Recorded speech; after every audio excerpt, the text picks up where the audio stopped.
मी Supriya makeup artist. वर्षाचा शेवटचा दिवस होता. मी जात होतो वर्षाचा शेवटचा दिवस महादेवांबरोबर साजरा करायला. आमच्या घराच्या इथून आम्ही ऑटो केली आणि इथून आम्ही सरवटे बस स्टँडवर पोचलो. आम्ही इथून ओंकारेश्वरला जाण्यासाठी बस पकडली.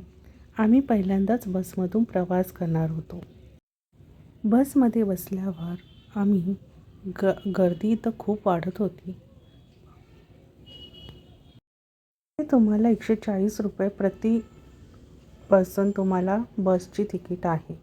बसमध्ये बसल्यावर आम्हाला थोडी भूक लागली होती, कारण आम्ही सकाळी लवकर उठले होतो आणि फक्त पोहे खाऊन निघालो होतो. सो आम्ही कॅडबरी खाल्ली. बसमध्ये बसल्यावर बाहेरचा जो निसर्ग होता खूप छान पाहण्यासारखा होता. इथून तुम्हाला ओंकारेश्वरला जाण्यासाठी घाट लागतो आणि ह्या घाटावरचे दृश्य पाहायला खूप छान वाटतं. निसर्ग, शेती, छोटी छोटी गावं तुम्हाला या घाटावर दिसणार आहे. घाटावर जाताना तुम्हाला नर्मदा नदीचेही दर्शन होणार आहे. नर्मदा नदी पार केल्यावर ही गाडी एका स्टँडवर 10 ते 15 मिनटं थांबली नाश्ता जेवण करण्यासाठी. आम्ही नाही केला. आम्ही घरूनच थोडेसे पोहे आणि चिप्स वगैरे घेऊन आलो होतो, तेच आम्ही खाल्लं. त्यानंतर बस स्टँडवर पोचलो. ओंकारेश्वरला पोचायला आम्हाला 10 ते 2 घरापासून 1.5 ते 2-2.5 तास लागले आम्हाला. नंतर बस स्टँडवर पोचलो. इथून आम्ही रिक्षा पकडली मंदिराकडे जायला. इथे 20 रुपये सीट घेतात मंदिराकडे जायला. सो आम्ही रिक्षामध्ये बसून मंदिराच्या पायथ्याशी पोचलो. इथे मंदिराकडे जाण्यासाठी छोटीशी गल्ली आहे. त्या गल्लीमधून आम्ही निघालो आणि पहिल्यांदाच तुम्हाला मामलेश्वरचं मंदिराचं दर्शन होणार आहे. जर तुम्हाला मामलेश्वरचं पहिल्यांदाच दर्शन करायचं आहे तर तुम्ही करू शकता, आणि ओंकारेश्वरचं जर पहिल्यांदा दर्शन करायचं असेल तर इथे बाजूने ब्रिज गेला आहे, तिथूनही तुम्ही जाऊ शकता, किंवा घाटावरून पण एक रस्ता आहे, तिथूनही तुम्ही जाऊ शकता. सो आम्ही इथे नर्मदा नदीच्या घाटावर पोचलो. ओंकारेश्वरच्या मंदिराचं दर्शन घेण्याच्या आधी आम्ही इथे नदीवर हातपाय स्वच्छ धुतले, सूर्यदेवाला नमस्कार केला आणि मग आम्ही ओंकारेश्वराच्या मंदिराकडे जाण्यास निघालो. इथे घाटावर एक शिड्या आहेत, तिथून आम्ही वर चढलो. वर चढल्यावर राईट साईडलाच ओंकारेश्वरचं गेट आहे, तिथे आम्ही गेलो. इथे असे बॅरिकेड्स लावले होते. त्यानंतर टिया लावला प्रत्येकाने आणि नंतर पूल चढला. ह्या पुलावर दोन्ही साईडला तुम्हाला अतिशय सुंदर असे नर्मदा नदीचे दृश्य दिसणार आहे, मंदिर दिसणार आहे. पुलावरून खाली उतरल्यावर एक छोटीशी गली आहे.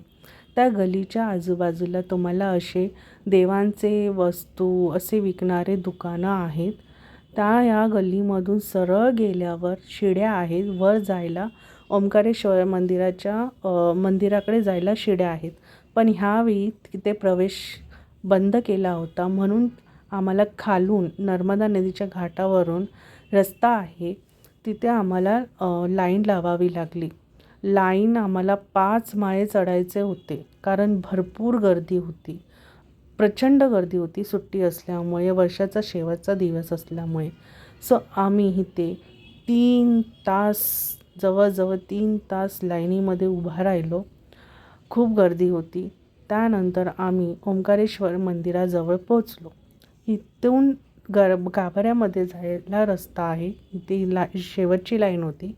सो आम्ही गाभाऱ्यामध्ये प्रवेश केला ओंकारेश्वराच्या, आणि जस्ट प्रवेश केला, आम्हाला 4:30 वाजले आणि प्रवेश केल्यावर मंदिराचा दरवाजा बंद झाला, कारण देवाला भोग दाखवायचा होता. सो आम्ही 5 वाजेपर्यंत वेट केला, कारण 5 वाजता तो दरवाजा ओपन होणार होता. दरवाजा ओपन झाल्यावर आम्ही शिवलिंगाचे दर्शन घेतले गाभाऱ्यात जाऊन. त्यानंतर आम्ही बाहेर निघालो. बाहेर निघाल्यावर झुला पूल आहे, तिथे आम्ही जाणार होतो, कारण मामलेश्वर मंदिरामध्ये जाण्याचा रस्ता या झुलापूरवरून आहे, म्हणून आम्ही झुलापूलवरून निघालो आणि खाली उतरलो. तिथे मामलेश्वर मंदिराकडे जाण्याचा रस्ता आहे. जाता जाता हे मला दगडं दिसली.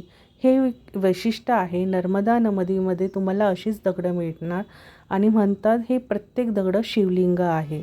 सो तुम्हाला याची माहिती असेल तर मला नक्की कमेंट करून सांगा. आम्ही मामलेश्वर मंदिराजवळ पोचलो. इथेही आम्ही रांगेत उभा राहिलो, पण आम्हाला छान असं जे गाभाऱ्यामध्ये जाऊन असं सुंदर असं दर्शन झालं मामलेश्वर मंदिराचं.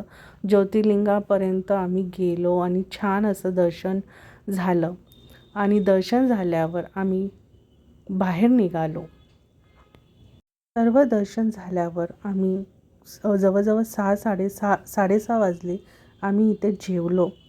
त्यानंतर बाहेर निघालो. तर इथे आठवड्याचा बाजार भरतो म्हणून थोडीफार खरेदी केली आठवड्याच्या बाजारामधून.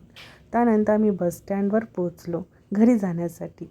तर हा होता आमचा वर्षाचा शेवटचा दिवस. तर तुम्हाला हा व्लॉग कसा वाटला मला नक्की कमेंट करा आणि ह्या व्हिडिओला शेअर लाईक करा.